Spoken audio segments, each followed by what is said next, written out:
motherfucking meat building, bitch. And I'm here back with another great episode. First of all, what you motherfuckers need to do, okay, is subscribe to my YouTube channel down the fuck below, bitch. Hit that subscribe button. That's right, boo. Tell them, hit that subscribe button below. Hello, and help your boy out, because you know I'm serious about what I do in this podcast. We are now, this is what, the 15th episode. Oh 15. My God, the 15th episode. And yes, thank you. And we have a very special guest here today. Introduce yourself and tell them who the fuck you is. Hi y'all, my name is Kiana. I'm originally from New Orleans, but I was raised out here. I met Brandon in 2020. We actually used to work together at Walmart, and yes, it was a horrible job. Thankfully, both of us left around the same time frame. He left in January. I left in April. 1st. Hello. April 21st. Hallelujah. But he's been a character ever since I met him. So yes. And we both have gotten each other through our ups and downs. Yes, like we both met each other at a very low place in our lives. Oh, girl. So the growth, she not lying. The growth is exponential because it was bad. Yes, definitely. It really was. So tell us what's going on with you. What are your dreams, your goals, your aspirations? What are you focused on in your life right now? Give us some in-depth about you. So fun fact, I went to an early college high school. So I'm 7 credits away from getting my associate's degree in liberal arts. So I actually haven't been in school just due to life and personal circumstances. So I plan on finishing my associates going to TXU for my bachelor's, and I would really love to be a writer. Like that's one of my passions, and to be a psychologist or a social worker, one of those two. Yes, But as of the right now, I'm really focused on healing myself. So that's the main thing, is to heal, because in doing college work, you really have to be focused. You can't really be distracted. And I know, like, that's the truth. In high school, I was very distracted. But at the same time, like, I pushed myself to where I'm at right now. So right now, the goal is to heal. That way I can continue to focus. Yes. And so tell us, what is maybe 1 or 2 things, or what do you do to heal this process of healing? What are you doing to heal? What is helping you in this? Talking to God is one of them. Praying, talking to God. And another one is, I haven't wrote in a minute, but writing really does help me. Yeah. So I've just really been taking it one day at a time. That was like the biggest problem for me, was not taking it one day at a time. I'm just constantly going and not taking the time out to just take a breather. So that's what's been, I've been doing, just taking a breather. And you really do have to do that, because, what I've learned in therapy, now that I've been going for since 2020, so two years now. And what I've learned, been on and off. We don't talk about it. We don't talk about it. Girl. But I use the tools what I've learned in therapy. See, that's all that matters. But I've been going like on and off since 2019 professionally. 2019. Yeah. Then the pandemic hit. Right. So, but what helped me, what I learned, is that you have to sit in your feelings, assess them, and think about them, and deal with them instead of running away from them. Don't dwell on it. But that was my biggest problem. Yeah, because dwelling won't get you anything. I used to run from it, and once I had to come to terms with it, it was hard for me to actually, I'm trying to think of the word. Process and deal with it. Yes, there we go. Process and deal with it, because as a child, I couldn't, I wasn't raised in a household where I could actually properly, feel my emotions. But now I take the time out to process my emotions and think, okay, is it hormonal? Is this, am I having a bad day? Am I, what's going on here? Is you trauma have to coming up? Yeah, yourself questions. like I have to self-assess, and once Yes. I self-assess and just go into my little hiding spot and assess how I feel, then I can actually tell you how I feel. But when I'm upset, I really can't tell you how I feel. I'm just like, I'm mad, I'm gonna tell you. Like, I'm gonna tell you, but self-assessing, I'm sorry, I'm interrupting. No. You was actually on point. You actually are good. So that's good. I'm happy that you are healing and you have dreams and aspirations, something you're looking forward to, and you're going to get there. And God, with Him being there every step of the way, you have no other way but to get there. When you have Him in your life. Yeah, once you keep Him first, that's all you really need. If you keep God first, He's going to continue to elevate no matter what. That's right. And one of the things when I graduated from Lamar University, it was that summer, and it was a hard summer because it was a transition. Anytime you're going from a transition period, it's weird. Especially that high school to college is so weird, and people don't really talk about that enough because like, especially your senior year, they expect you to have it all together. What college you're gonna go to?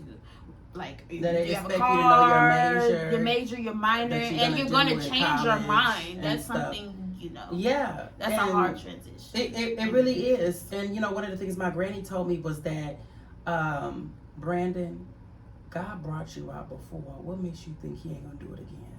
And that set in my mind, and I still remember that to this day. Anytime I go through something, I remember what my granny told me. Thank God she's still living. I love you, Granny. My granny got me into writing, if anything. See? At first I hated writing. Like, I absolutely hated writing. Like, I'll never forget 4th grade. I hated writing. Like, expository, narrative, the expository I was good at because the facts are right there. But narrative and being vulnerable, that was something I really just was never good at. So, in 11th grade, I was going through my little growing pains, and my granny told me to start writing. 10th grade. That's when I got into writing because we had to do like poetry and stuff in 10th grade. But my granny actually told me, write how you feel on paper. It's gonna bring it out, and it did, and it's still doing it. So. Okay, that's good, but we love that here. Hello, the hot topic of today. So, yes, honey. So, Jesse Williams, honey. A video and pictures, nude pictures and videos leaked from the Take Me Out play, in which he is nominated for a Tony Award for Best Performance by an Actor in a Featured Role in a Play. That's really good, first of all. Yes. To get be nominated for a Tony Award. That means you are an exceptional actor. Yes. Kudos to you. Congratulations to Jesse Williams. Yes. Congratulations. Yes, and I saw the picture. Did you see? You saw the picture. I saw it. That's a really big little. That's a big deal. That's yes, and it wasn't even on fully hard. That's what got me.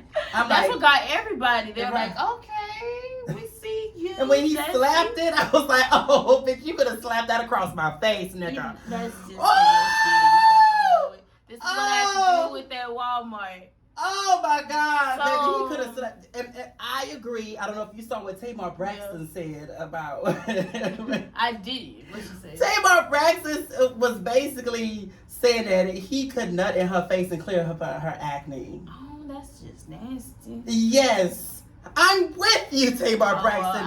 Please, I wouldn't even have thought that Jesse would be packing that.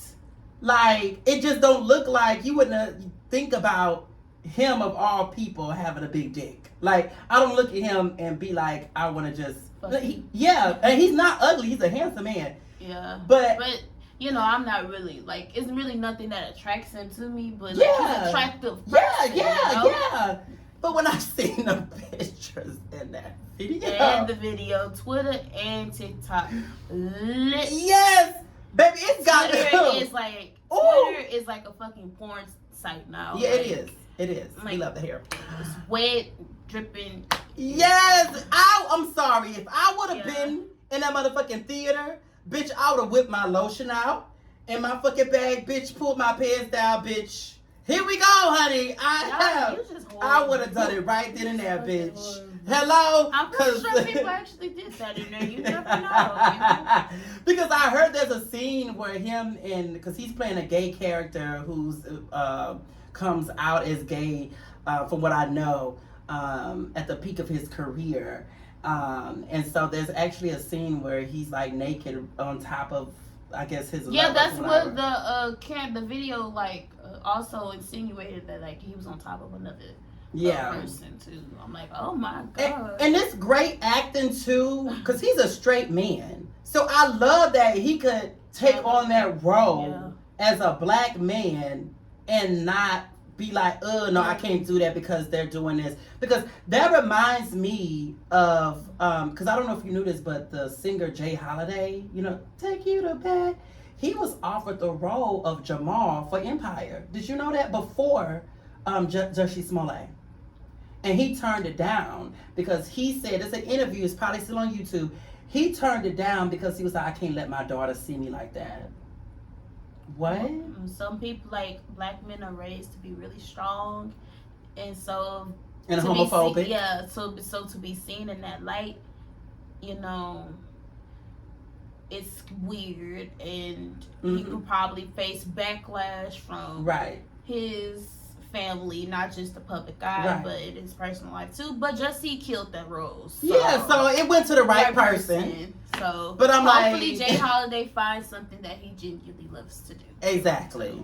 I mean, because if it didn't fit you, you know, it didn't fit you. But I wouldn't just blame. Don't just say I don't want it to because it's my daughter. No, don't do it because it don't fit you. Just not because of nobody else. Because that sounds like an excuse.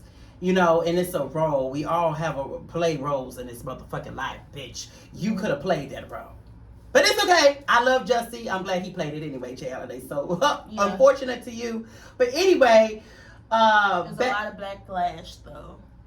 For Jussie? Have you seen a lot of backlash for him? Yeah, like on one TikTok video, one of the men said, hey, even though, like, he's a handsome man, there's rules in these theaters. It's a phone-free theater, so you can't be video people like and that was wrong. That was wrong. Yes, I'll say, like, although he's a handsome man, it's wrong because he's still a human. Yeah, he is. He's still a human, so I'm pretty sure he felt some type of way because Hollywood is already judgmental on bodies. You have to fit a certain image, a certain weight, size, lip tuck, and all that shit. So, like, for that to be out in the open, I'm pretty sure he felt some type of way. You know, and he has spoken out again. You know, out like after. Yeah, because I saw one thing on his Instagram or interview, whatever he did. He was like, "It's just the body." He was like, "Why is people going so crazy?" Exactly. Literally, like that's like if I was up there, I'd just be like, one, I would feel violated, and two, I was because his privacy was definitely invaded. Because you don't see a lot of actors taking on a lot of nude roles. No. Like Keira Knightley, she refuses to do a nude scene. Yeah. Because she's not comfortable, and she has daughters and stuff like that, so she don't want daughters to see her like that. And it was a movie that she had her butt at the show. She got allegedly she had like a stunt double do that because she wasn't going for that. And like, how do I explain this? Like, people could get sued for that. Because whoever leaked that video, they definitely could, because you weren't supposed to have your phones out. It was a rule, and you know that simply was just not supposed to happen. Now, of course, I'm glad it happened because I got to see, but at the same time, it is wrong. It's wrong because he's human and he felt violated. Yeah. I'm pretty sure he felt violated. Like, ugh.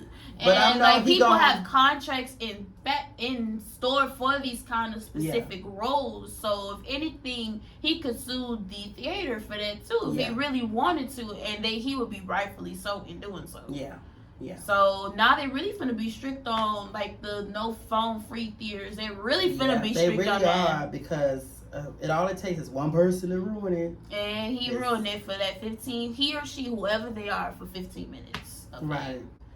The topic of the world that seems to be going on right now, with women and abortions. Roe versus Wade. So, Yes. what I want to ask you, well, I'll tell them my thoughts on this.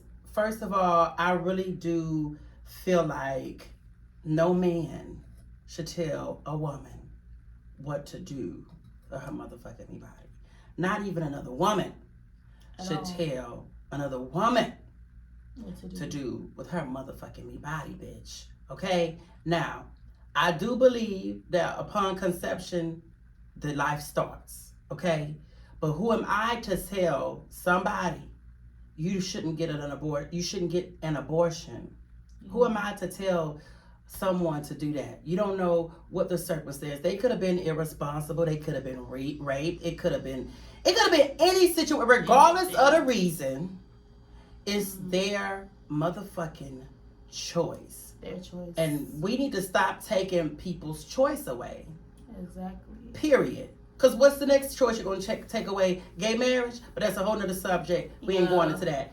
But tell me what you found on this. So a lot of people tend to not know what Roe versus Wade is. They don't know the in-depth, deep, reason behind this. It was a 1973 landmark decision ruling that governments that by the Supreme Court that protects a woman's liberties to have an abortion without excess government restrictions. So this was like a really big case during that time, and it was because of a white woman that wanted to get an abortion during that time. And she was trying to get an abortion in Texas, but it was illegal during that time. Yeah. So they brought it up to the Supreme Court, and they got it, and it was ruled that it's unconstitutional for you to tell a woman what to do with her body.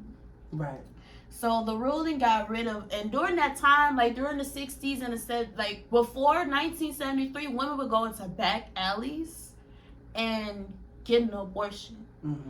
Because sometimes it just became too much. Like they go to the witch doctors, and taking that, and the ruling, it got rid of back alleys that women would have to go to have an abortion, have an abortion. And because of sometimes these women that are giving other women abortions, they wouldn't know what they were doing. So it would cause major health issues long run, or even result to them dying, bleeding out to death.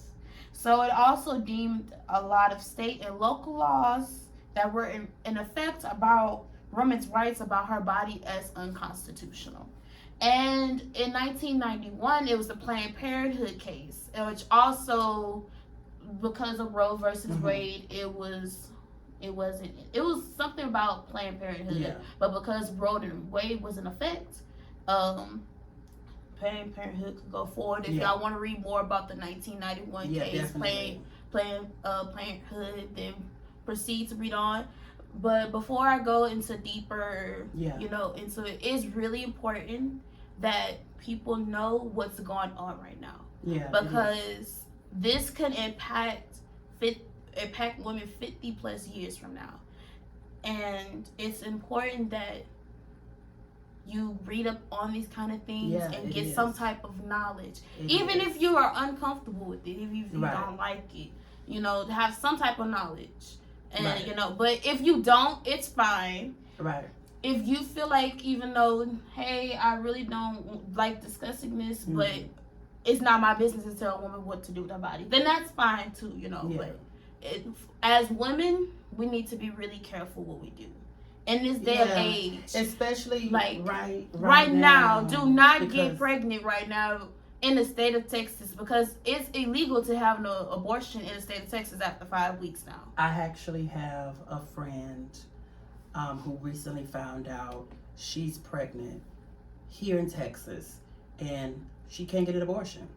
So she has to go out to Louisiana or Atlanta, somewhere else outside of Texas, because she's past 5 weeks. So there's no way possible here legally that she can get an abortion here. And I just think that regardless of how I feel about, you know, a child, you taking a child out of your body, it still goes back to that woman and the choice she has. She has to live with that. They ain't got shit to do. It's between her and God. It's between her and God. And she has to answer for that. Exactly. You know? And that's what people need to see. That's the thing right there. Okay. At the end of the day, whatever decision you make, like if you're under the age of 13, you have to answer to God over the age of 13. You have to answer to God for what you do. Right. So it shouldn't matter to the government or the doctor or hell your family. Do what you want, but just know the consequences of what you do, and know that you have to answer to God and yourself. So if you feel guilty about it long run, you probably didn't make the right decision. Exactly. And if you that's have something you can't even go back on. So once you get that abortion, you get that abortion. But let me continue to read what I was reading on. A lot of people disagreed with the 1973 landmark decision. And they disagreed with the Supreme Court decision to not invade on a woman's right to carry a child for a term of a time. Like I stated, Planned Parenthood became a safe haven for women who wanted to be on birth control, have an abortion, and not be judged by a lot of pro-life activists, even though some pro-activists would stand outside of the abortion clinics and be like, this child has a life. This could be the next future president. You don't know what that person is going through. Right.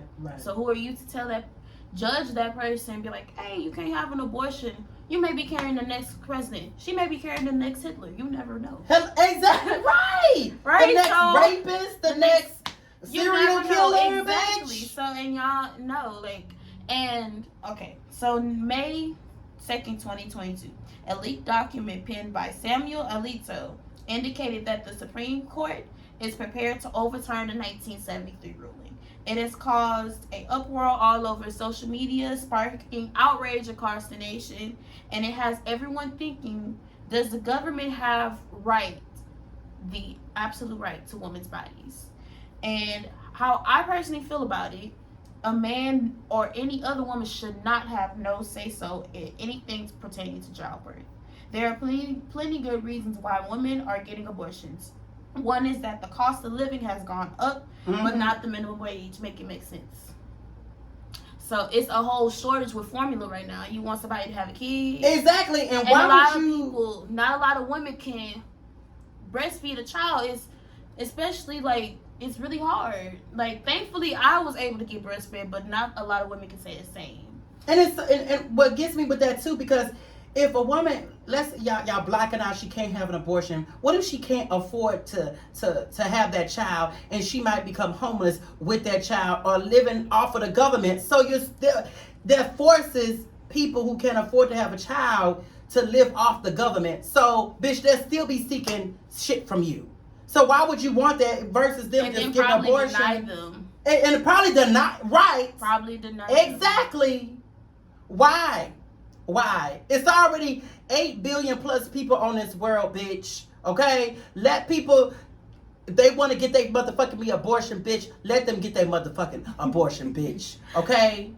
Okay, so why should women have the burden of having a child she can't afford? Child care ain't cheap. The fathers are being fathers, so that's why there's so many single households here in the United States. Another reason why that a woman gets an abortion, that it may be dangerous for her to carry the child for full term. Exactly. And if do you know women have died? Yes. From having a baby? Yes. Are you serious? And then at the same time, a lot of black women are dying in these hospitals because they're not getting the proper care after birth. Exactly. Or during the delivery. Because of their skin color, bitch.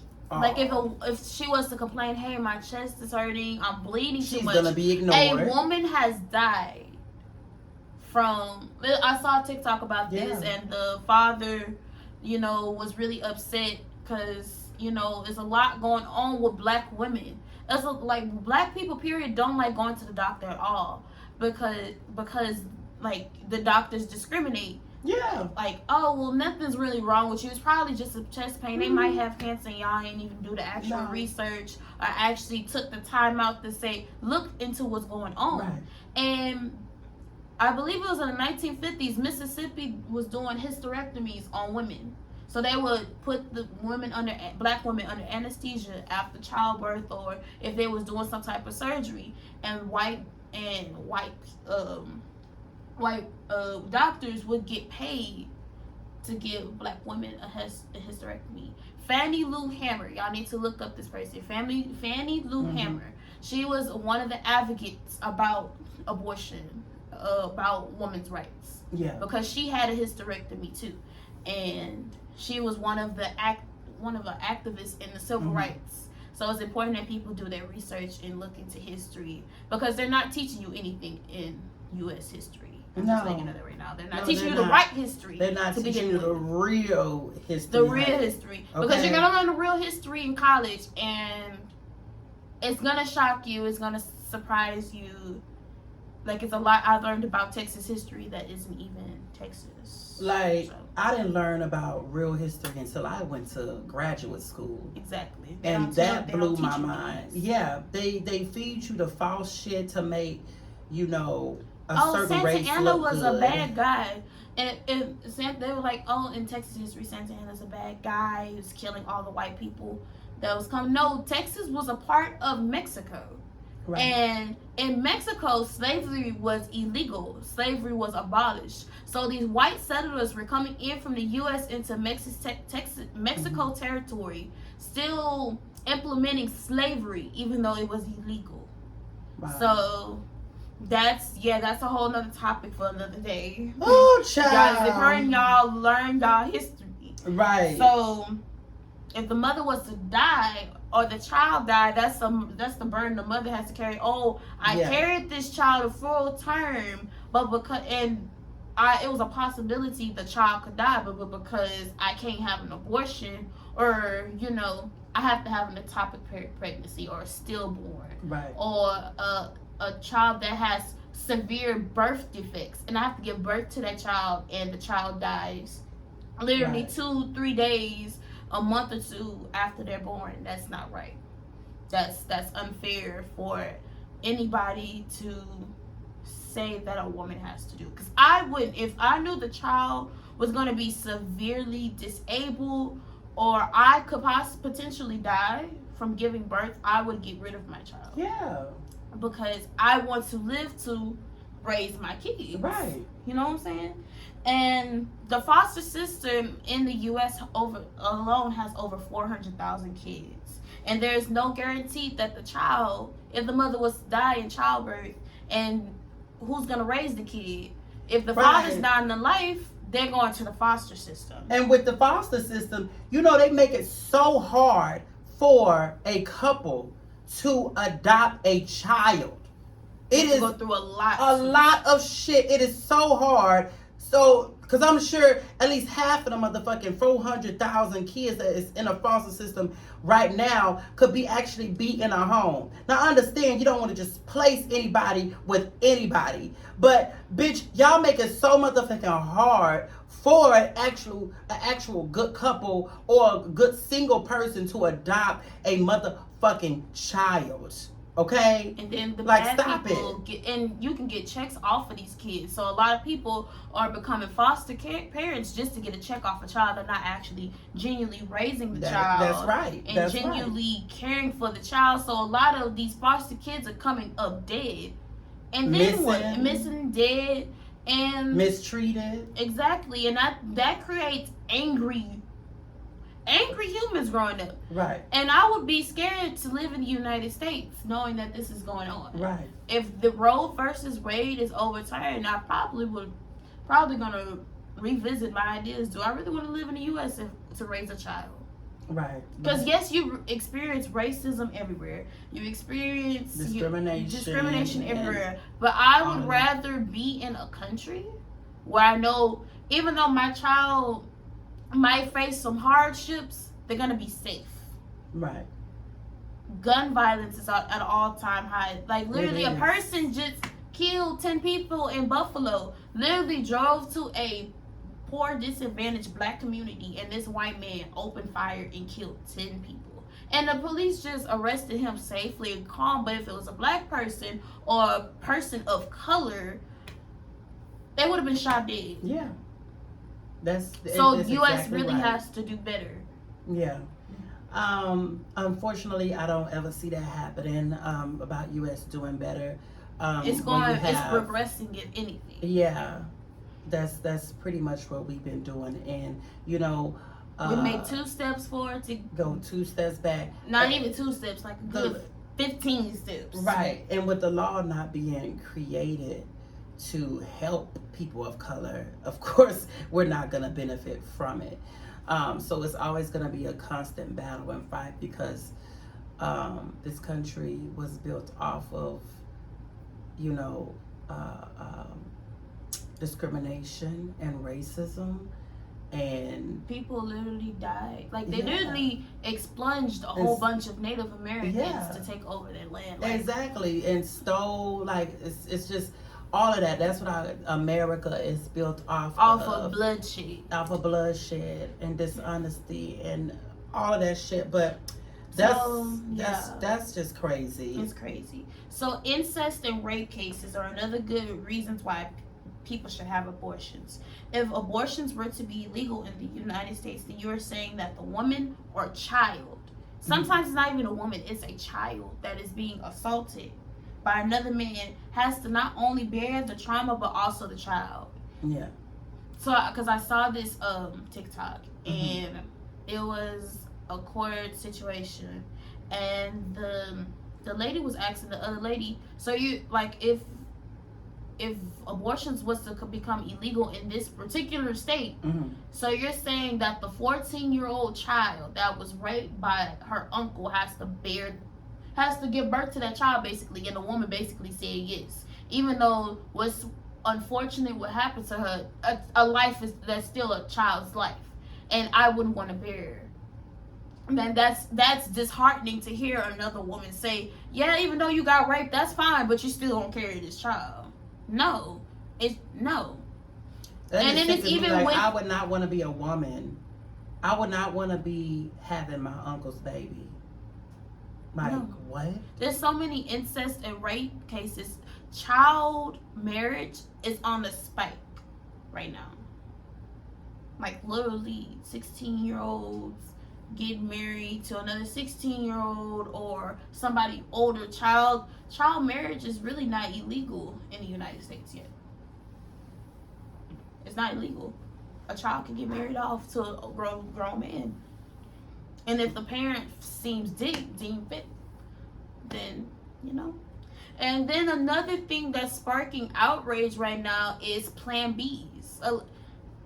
Texas, the government, Greg Abbott said he's coming for Plan Bs next. He's coming for Plan Bs. So Plan Bs might be illegal or hard to find. They're already threatening to look into miscarriages as well. So if a woman was to get a miscarriage, they're going to look into that and see. Try to investigate to see if she didn't purposely got rid of the child. So, in the excuse, I'm about to sneeze again. Thank you. I say anything regarding a child's life is between the mother, the father, and God. Nobody else. Period. And that's just it on that. You know what? Y'all need to leave people the fuck alone. The U.S. birth rate is on a steady decline. It's at the lowest rate it's been at since 1970. It's 55.8 births per 1,000 children, 1,000 women. Versus it's 2007. I'm sorry, 2007 is 69.3 births per 1,000 children. A lot of people are steady not having children because it's a lot going on with the country right now. Yeah.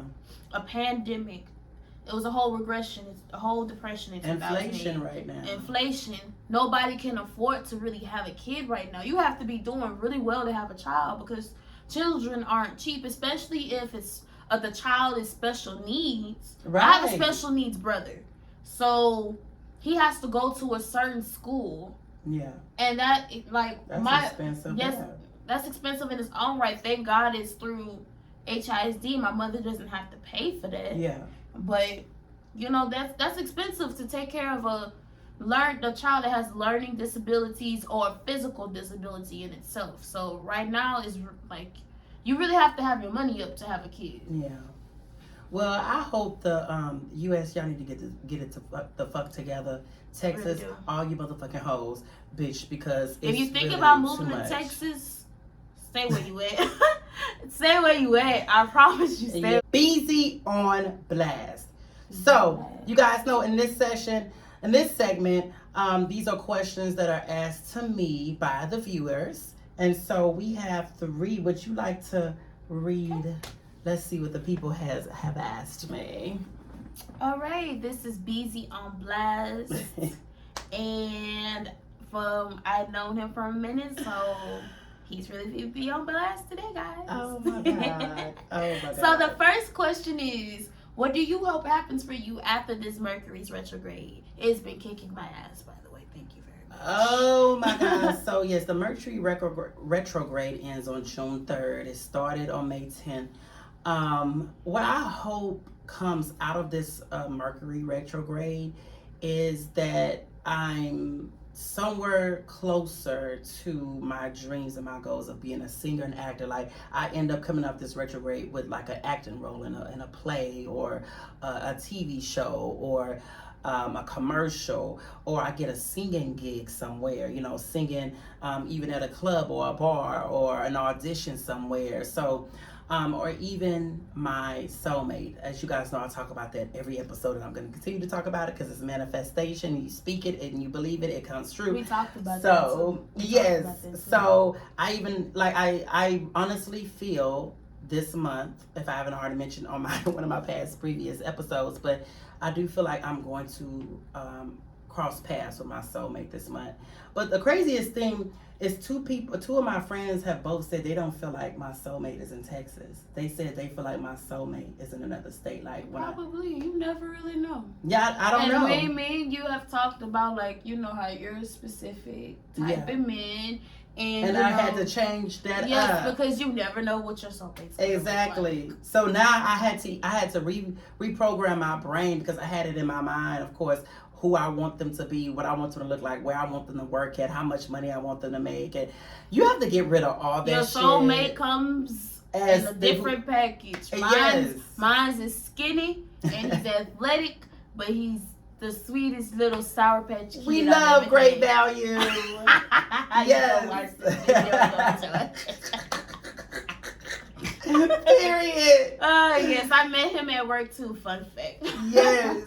So, what's the next question? What they say? When you are stressed to capacity, what do you do to calm your nerves?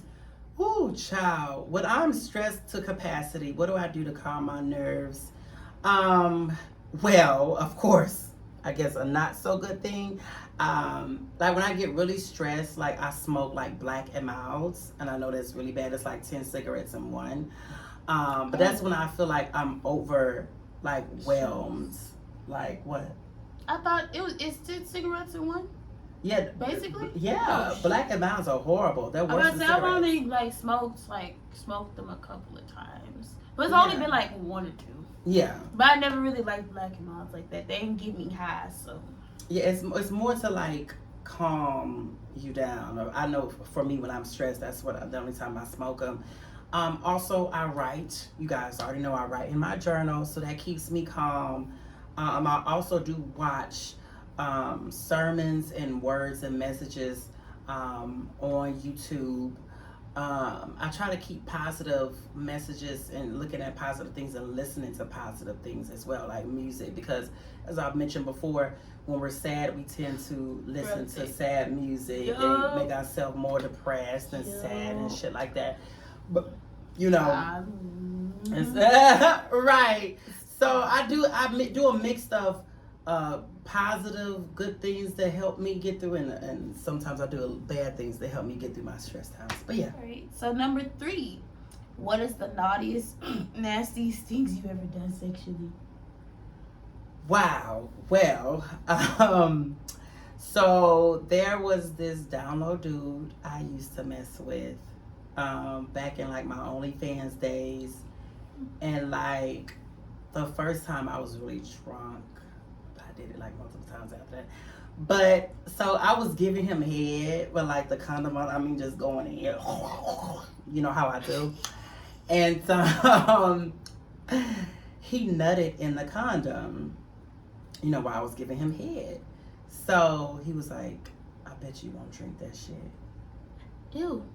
So I took that condom off and I just slurped all that nut into my throat and swallowed it.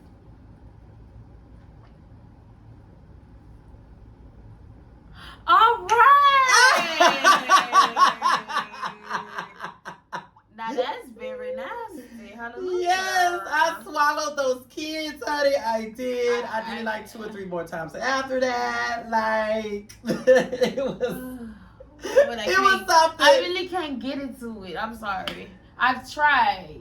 I have done it, but I really can't. I just can't. Like. Well, you guys, I can't. make sure if you have any questions that you would like to ask of me, please DM me on my Instagram page, beezyonthebeat_. You can DM me your questions, and you may see them end up here, and me answer them as well. I don't mind being on blast. I'm an open book, so y'all keep the questions rolling. Open. Yes, definitely. Open. Okay, open, but definitely I am. But one of the things I want to leave you guys with before we close out is the word caution. Okay, so please be cautious right now that we're in this Mercury retrograde. Okay, Yes. Any false move could send you into an abyss. It can send you plummeting down under. It can send your world going crazy. Please, please, please, if you need some tips on how to get through this retrograde, I DM me because I have a chart. I actually posted the chart on the Instagram page, beezyonthebeat, on how to get through this retrograde. So make sure you look at that. And if you want me to send you any type of links and things of that nature, you can DM me as well, and I'll send that to you. But that's the word I want to leave you with for this month. For this time, this episode is caution. Be very cautious in this season. Because anything you do will be permanent. Exactly. Any wrong move will literally determine your next season. Exactly. So please be real cautious. Please. And even if you don't believe in God, really be cautious with yourself in the state of the climate and what our world is. Exactly. So all my women, please be safe. If you don't use condoms, I'm not judging. Yeah. But if you know you don't want to be pregnant, be on birth control, abstain, or put a condom on. If you're allergic to latex, they have latex-free condoms. Because pull out is not foolproof. It ain't. It does not. I had a scare. It's that Plan B came in really effective. See. But yes, y'all. So before we go, I want you guys to again subscribe if you haven't done so already. Hit that button. Hit that follow and subscribe button. Follow me. Beat. That's right. beezyonthebeat_. Even on my main page on Instagram, I'm officially beezy_. How can they get in follow you? What's your Instagram? My Instagram is Kiana Baby with 2 Y's. I am private, but I'll follow y'all. Yeah, it's Kiana Baby with 2 Y's. It's yeah. Well, it's a hot boy summer and a hot girl summer coming up. So you motherfuckers get ready for that. Pride season is coming up too. So be looking out for that. But anyway, you guys, I want to thank you for joining in on another great episode of Beezy on the Beat. And you already know who it is. Episode 15, baby. It's Beezy in the motherfucking meat building, bitch. Ah.